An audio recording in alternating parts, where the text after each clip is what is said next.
भाई और बहनों, ये जो रोड के ऊपर जो फ्री में पानी पिलाया जा रहा है ना, फ्री में या वैसे भी, ये जो मीठा पानी, लाल शरबत वगैरह डालकर,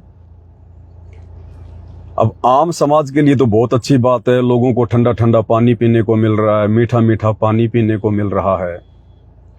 लेकिन जो व्यक्ति सत भक्ति कर रहे हैं, जिनको मोक्ष प्राप्त करना है, काल के लोक से बाहर निकलना है, सच्चे सतगुरु की शरण में हैं, उनके लिए ये वाला पानी पीना भी कर्म फोड़ने के समान है, कर्म फोड़ने के बराबर। बहुत ज्यादा आध्यात्मिक नुकसान होता है। आज पता नहीं समाज में इन लोगों का कोई प्रोग्राम होगा, जगह जगह पर इस प्रकार से मीठा पानी लोगों को पिलाया जा रहा है। देखो, गाड़ी वालों को रोक रोक कर उनसे रिक्वेस्ट करके, हाथ जोड़ जोड़ के उन लोगों को रोका जा रहा है, उनको ठंडा पानी पिलाया जा रहा है, मीठा पानी, शरबत का पानी। इनका कोई प्रोग्राम है, कोई छोटा मोटा आता होगा कुछ, हमें तो ध्यान नहीं है। तो विशेषकर ये जो मेरा मैसेज है, ये सतगुरु रामपाल जी परमेश्वर जी के सत भक्तों के लिए है। ये भी भाई और बहनों एक काल का भयंकर षड्यंत्र है। ये इस प्रकार से भी काल हमारी भक्ति को ठगता है, बची खुची भक्ति को ठगता है।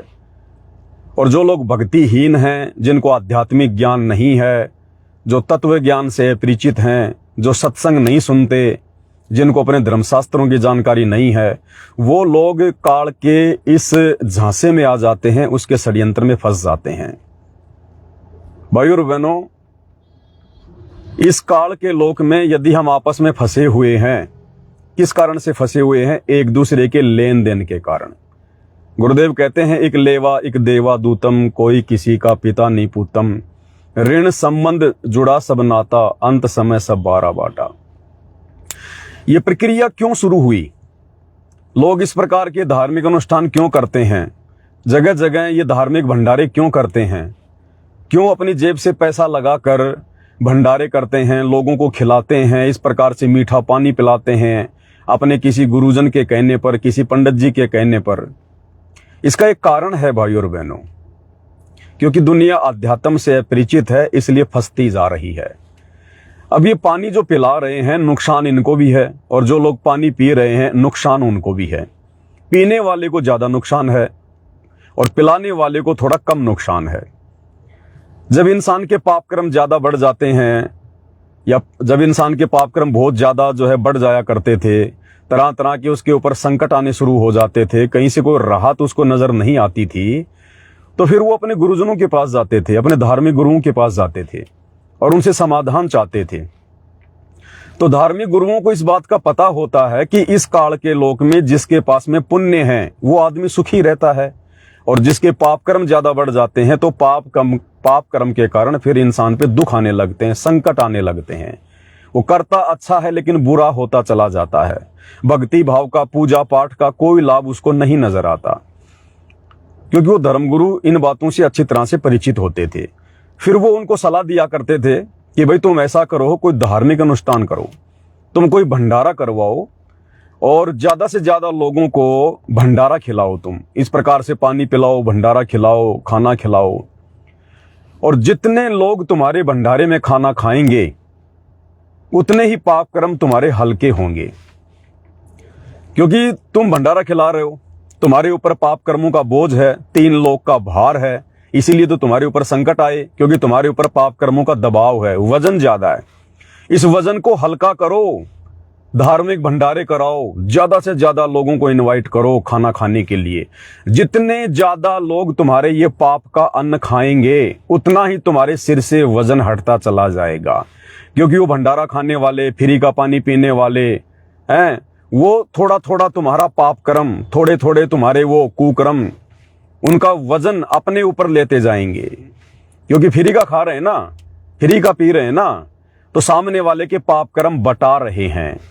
तो जितने ज्यादा लोग ऐसे फ्री के भंडारों में खाना खाएंगे, पानी पिएंगे, तो भंडारा करने वाले के पाप कर्म धीरे धीरे धीरे धीरे माइनस होते चले जाएंगे।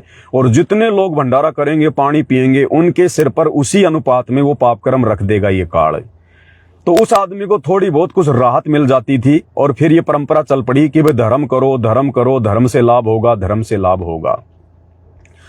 लेकिन ये तो आंशिक लाभ है, ये कोई परमानेंट सॉल्यूशन नहीं है, परमानेंट समाधान नहीं है जीव को सुखी करने का। ठीक है, थोड़े बहुत उसके पाप कर्म हल्के हो गए, दुनिया ने उसके पाप कर्म बांट लिए फ्री का खाना खा के, वो पानी पी के, लेकिन उसके तो और बहुत ज्यादा पाप कर्म हैं, उसके संकट में तो आगे और बहुत ज्यादा समस्याएं हैं। उनसे कैसे छुटकारा होगा? तो वो छुटकारा होता है सच्चे सतगुरु की शरण में आने से। भाई और बहनों, आप लोगों को पता होगा, हमें गुरुदेव भगवान ने कई बार ये कथा सुनाई अपने सत्संगों में। कथा क्या है? जब महाभारत का युद्ध हुआ और युद्ध में पांडवों की तरफ से पूरी कौरव सेना समाप्त कर दी गई, पांडवों की सेना में भी काफी करोड़ों की संख्या में बेचारे सैनिक मारे गए। उसके बाद में युधिष्ठिर को दिल्ली का यानी हस्तिनापुर का राजा बना दिया गया। कुछ दिनों के बाद में युधिष्ठिर को बुरे बुरे सौपन आने लगे। तो द्रौपदी ने जो बाकी जो भाई थे युधिष्ठिर के, उनसे सलाह मशवरा किया, उनको बताया कि ऐसे ऐसे तुम्हारा भाई दुखी है, रात को सौपन आते हैं और ये कुछ बता नहीं रहे, कारण क्या है, बात क्या है। तो बाकी पांडवों ने मिलकर युधिष्ठिर से सलाह मशवरा किया कि आप हमारे भैया हो, आप हमें सच्ची बात बताओ, आप क्यों दुखी हो? आप दुखी हैं तो हम भी दुखी हैं। तो उसने बताया कि मुझे बुरे बुरे सौपन आते हैं, मुझे बुरे बुरे सौपन आते हैं, मेरे सौपन में शीश कटे हुए सैनिक आते हैं और उनकी औरतें जो विधवा हो गई, जिनके बच्चे अनाथ हो गए, यतीम हो गए, उनका सहारा छिन गया, वो औरतें मेरे घर पर आकर अपनी चूड़ियां फोड़ रही हैं, मुझे दुहाई दे रही हैं कि हे पापी राजा, तुझे क्या मिला? इस भाई बंटवारे में तूने करोड़ों सैनिक मरवा दिए, हमारे घर उजाड़ दिए, तू कैसे सुखी रह सकता है हमारे को दुखी करके, हमारे परिवारों को उजाड़ कर, आपस के भाई बंटवारे के कारण। क्योंकि युधिष्ठिर को पाप कर्म सेध रहे थे, करोड़ों लोग जो मारे गए थे उस युद्ध में, वो उसी अनुपात में पांडवों के सिर पर काल ने भार रख दिया। तो पाप कर्म बढ़ गए, पाप कर्म बढ़े तो बुरे बुरे सौपन आने लगे, रात को नींद भी ढंग से नहीं आवे। तो पांचों पांडव मिलकर श्री कृष्ण जी के पास गए, क्योंकि श्री कृष्ण जी उनके धार्मिक गुरु थे। ऐसे समय में अपने गुरुजनों से ही सलाह मशवरा किया जाता है। तो श्री कृष्ण जी ने उनको सलाह दी कि आप एक अश्वमेध यज्ञ करो, बहुत बड़ा भंडारा करो, बहुत बड़ा भंडारा। वो तो राजा था, पैसे की कोई कमी नहीं थी। तो श्री कृष्ण जी ने कहा कि आप एक अश्वमेध यज्ञ करो और पूरी पृथ्वी के जितने भी प्राणी हैं सबको आमंत्रण करो, सबको निमंत्रण भेजो, जितने भी गुरुजन हैं, ऋषिजन हैं, साधु संत हैं, यहां तक कि आप 33 करोड़ देवी देवताओं को और ब्रह्मा विष्णु महेश को भी इस भंडारे में आमंत्रित करो, तब जाकर तुम्हारे पाप कर्म हल्के होंगे। अब गुरुजी ने कह दिया तो पांडवों ने तो करना ही था। उन्होंने धार्मिक भंडारा शुरू कर दिया, लगा दिया और पूरी पृथ्वी के प्राणियों को आमंत्रित कर दिया, जिसमें 12 करोड़ ब्राह्मण, 9 नाथ, 84 सिद्ध, 88,000 ऋषि, 33 करोड़ देवी देवता। सूक्ष्म रूप में ब्रह्मा जी और शंकर जी भी आ गए, क्योंकि विष्णु जी तो पहले से विद्यमान थे वहां पर श्री कृष्ण रूप में। और सभी प्राणियों को, 56 करोड़ यादवों को, सबको इनवाइट कर दिया। कारण क्या था कि जितने ज्यादा प्राणी आपका ये पाप का अन्न खाएंगे, ये भंडारा खाएंगे, उतने ही ज्यादा तुम्हारे सिर से पाप कर्म हटेंगे। ये पाप कर्मों का दबाव तुम पांडवों के सिर से कम होगा, जितने ज्यादा लोग तुम्हारा ये पाप का अन्न खाएंगे। क्योंकि इतने लोग मरवा दिए उन्होंने महाभारत के युद्ध में, इतना पाप कर्म उनके सिर पर काल ने रख दिया। तो पाप कर्म का वजन बढ़ गया, तो दुख आने लगे, संकट आने लगे, समस्या आने लगी। तो समाधान बताया उनके गुरुजी ने, श्री कृष्ण जी ने, कि धार्मिक भंडारा करो, अश्वमेध यज्ञ करो, पूरी पृथ्वी के प्राणियों को आमंत्रित करो। उन्होंने वैसा ही किया और उसके बाद धीरे धीरे युधिष्ठिर की हालत सुधरने लगी। हालांकि उस भंडारे में फिर परमात्मा आए स्वयं सुदर्शन रूप में, उन्होंने खाना खाया, शंख बजा और उनके पाप कर्म समाप्त हुए। तो कहने का मतलब भाई और बहनों, ये जो भंडारे हैं ये काल की देन है। धार्मिक यज्ञ 2 प्रकार की होती हैं, एक तो शास्त्र अनुकूल और एक शास्त्र विरुद्ध। तो शास्त्र अनुकूल जो धार्मिक अनुष्ठान होते हैं वो सतगुरु बताते हैं। सतगुरु की शरण में आने के बाद हमने वैसे ही दान पुण्य करना चाहिए जो हमें 5 यज्ञ आज सतगुरु रामपाल जी भगवान ने, सच्चे सतगुरु ने दी है। हमें उसी अनुसार धार्मिक अनुष्ठान करने चाहिए। हमें अन्य किसी भी शास्त्र विरुद्ध धार्मिक अनुष्ठान में, जैसा कि सामने आप देख रहे हैं, ये मीठा पानी पिलाना, ये शास्त्र अनुकूल नहीं है, ये शास्त्र विरुद्ध है। अभी जो व्यक्ति पानी पिला रहे हैं उनके हल्के पुल्के पाप कर्म नष्ट हो जाएंगे, और जो व्यक्ति पी रहे हैं उनके सिर पर इन लोगों का पाप कर्म रखा जाएगा। तो काल आपस में दोनों को फंसा रहा है, एक को खाली कर रहा है और एक को धीरे धीरे थोड़ी सी राहत दे रहा है। हालांकि ये कलयुग की बिचली पीढ़ी चल रही है। वर्तमान में चाहे कितना खिला दो और कितना पिला दो, क्योंकि पीने वाले के पास में भक्ति तो है नहीं। अब जैसे मोटरसाइकिल पे भाई आया है, अब ये 2-3 गिलास पिएगा, अब ये चाहे 20 गिलास पानी के पी ले, सामने वाले को कोई लाभ नहीं होने वाला। क्यों? क्योंकि ये भाई खाली है, इसके पास भक्ति नहीं है, ये शास्त्र अनुकूल भक्ति नहीं करता है, इसलिए ये खुद ही भक्ति से खाली है। और जो खुद भक्ति से खाली है तो ये चाहे 20 गिलास पानी की पी ले, इसके पीने से सामने वाले के ऊपर कोई फर्क नहीं पड़ेगा। हाँ, ये है कि सामने वाला जो है उसके ऊपर जो पाप कर्म है, वो पाप कर्म काल पानी पीने वाले के सिर पे रख देगा। तो ये काल का भाई और बहनों भयंकर जाल है। आप और हमें गुरुदेव भगवान इस प्रकार के शास्त्र विरुद्ध भंडारों में, कार्यक्रम में, जागरण में, प्रोग्राम में जाने से क्यों मना करते हैं? क्योंकि आप और हम हैं तो इंसान आम लोगों की तरह, लेकिन उनमें और हमारे में अब रात दिन का अंतर है। हम उन लोगों की तरह भक्ति से खाली नहीं है, हमारे पास में भक्ति धन है।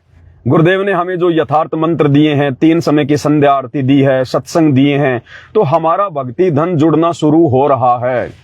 यदि हम इस प्रकार के भंडारों में खाना खाएंगे, पानी पिएंगे, तो हमारे पास तो भक्ति धन है, हम तो सच्ची भक्ति कर रहे हैं, तो हमारा भक्ति धन अवश्य नष्ट होगा, हम खाली हो जाएंगे। और दूसरी बात, गुरुजी का वचन टूट जाएगा, क्योंकि गुरुजी ने हमें इस प्रकार से फ्री का, मुफ्त का, शास्त्र विरुद्ध भंडारों में खाने पीने से मना किया है। यदि हमने खा लिया, पी लिया, तो भक्ति धन से भी नुकसान होगा और गुरु का वचन टूटने से भी हमें नुकसान होगा। तो भाई और बहनों, परमपिता परमात्मा सतगुरु रामपाल जी भगवान के आशीर्वाद से दास को ये शास्त्र विरुद्ध कर्म दिखाई दिया। दास कहीं सेवा से आ रहा था, तो परमात्मा ने दास को प्रेरणा की। तो दास ने सोचा कि भगत भाई बहनों को एक छोटा सा संदेशा दे दिया जाए, ताकि हम काल के किसी भी प्रकार के षड्यंत्र में ना फंसें, हम अपनी भक्ति को सुरक्षित रखें। क्योंकि गुरुदेव ने बताया कि बच्चों, तुम भक्ति के प्रेशर से सतलोक जाओगे। अगर तुम भक्ति करोगे, यहीं पे शास्त्र विरुद्ध कार्य करते रहोगे, यहीं पे तुम पेंचर होते रहोगे, तो सतलोक कैसे जाओगे? काल अपना सिर कैसे नीचा करेगा? इसलिए दास को परमात्मा ने प्रेरणा की। दास ने आप सभी भाई बहनों के सामने ये छोटी सी बात रखी। तो आप और हमने बहुत ज्यादा सावधान होकर इस भक्ति मार्ग पर एक एक कदम फूंक फूंक के रखना है। देखो, दुनिया वालों के लिए तो ये आम बात है। अगर इन लोगों को जाकर कहोगे, समझाओगे, तुम्हारा सिर फोड़ेंगे ये लोग नहीं मानने वाले। पानी पीने वाले को कहोगे भाई साहब पानी मत पिए, ऐसे ऐसी बात है, वो भी कहेगा जा रहे यार, तू कौन सी दुनिया का आदमी है, बता। जो लोग धर्म कर रहे हैं उनको भी तू ऐसे कह रहा है। तो ये लोग नहीं समझ पाएंगे, क्योंकि इन लोगों को तत्व ज्ञान नहीं है, इनको आध्यात्मिक ज्ञान नहीं है, इनको सतगुरु प्राप्त नहीं है। पानी बहुत अच्छी चीज है, लेकिन भाई और बहनों, वो पानी यदि धार्मिक अनुष्ठान के तहत और शास्त्र विरुद्ध साधना के तहत पिलाया जाए, तो वो पानी भी जो बहुत अच्छी चीज है, वो भी लोगों के कर्म फोड़ देती है। तो देखो किस प्रकार से ये पानी पीने वालों के कर्म फोड़ रहा है। इसलिए भाई और बहनों, साथ संगति में परमेश्वर ने दया करके अपनी आत्माओं तक संदेशा पहुंचाया है कि हमने तो अपनी रिश्तेदारी में भी कहीं खाना नहीं खाना। हम अपने रिश्तेदारों के यहाँ जाते हैं, हमने वहां भी उनका खाना नहीं खाना जो लोग अनुपदेशी हैं, क्योंकि उनके ऊपर तो 3 लोग का भार चढ़ा हुआ है। आप चाहे उनके घर का खाना खाओ, उनके घर का पानी पियो, या चाहे आप लोग इस प्रकार से रोड पर खड़े होकर जो मीठा पानी पिला रहे हैं, भोजन खिला रहे हैं, चाहे उनका खाना खाओ, पानी पियो, बात एक ही है। वो अनुपदेशी हैं, उनके ऊपर 3 लोग का भार है, हमारी भक्ति नष्ट होगी। आपने सुना नहीं गुरुदेव का एक सत्संग, जिसमें गुरुदेव कह रहे हैं कि जिस घर में हमारा एक उपदेशी हो जाता है, हम केवल उसी घर का भोजन खाते हैं। एक उपदेशी, पहले नाम लेना पड़ता है गुरुदेव से, उसके बाद गुरुजी ने कहा कि हमारा पैर रखने की जगह हो जाती है उस घर में। जब हमारा गुरु, जिसके ऊपर कोई कर्म लागू नहीं, जो वो भी इतनी सावधानी बरत रहे हैं कि जब तक किसी घर में कोई एक हमारे से उपदेश नहीं ले लेता है, हम उस घर का पानी भी नहीं पीते, तो हम भक्तों को कितनी सावधानी बरतनी पड़ेगी। तो परमेश्वर ने प्रेरणा की, दास ने छोटा सा संदेशा आप सभी भाई बहनों तक पहुंचा दिया है। हमें सावधान रहना है भाई और बहनों। आप और हमारे विचार दुनिया के विचारों से बिल्कुल विपरीत हैं, क्योंकि भगत का और जगत का गुरुदेव ने 36 का आंकड़ा बताया है। जगत चाहे कुछ भी सोचे, दुनिया वाले कुछ भी बोलें, हमने उनके कमेंट्स की, उनकी बातों की परवाह नहीं करनी। हमने तो गुरुदेव के ज्ञान को आधार बनाकर आगे बढ़ना है, क्योंकि जब तक हम संसार से उल्टा नहीं हटेंगे, काल की क्रिया और सतगुरु की क्रिया काल के धार्मिक अनुष्ठान और सतगुरु के धार्मिक अनुष्ठान, काल की भक्ति और सतगुरु की भक्ति, इनमें रात दिन का अंतर होता है। तो फिर काल के भगत में और सतगुरु के भगत के विचारों में भी 36 का आंकड़ा रहेगा। इसलिए भाई और बहनों, हमने सावधानी बरतनी है। बिगाड़ हमारा कोई कुछ पाएगा नहीं, क्योंकि सतगुरु हमारे साथ में है। काल का विधान हमारे ऊपर लागू नहीं है, यदि हम मर्यादा में रहकर अपनी भक्ति करते रहेंगे तो। इसलिए दास को परमात्मा ने प्रेरणा की और ये शास्त्र विरुद्ध जो कर्म हो रहा है, इसकी जानकारी गुरुदेव के आशीर्वाद से आप सभी भाई बहनों तक पहुंचाई गई है, ताकि हम अपनी मर्यादा तुड़वाने से बचा सके और काल का कोई भी षड्यंत्र हमारे ऊपर काम ना कर सके।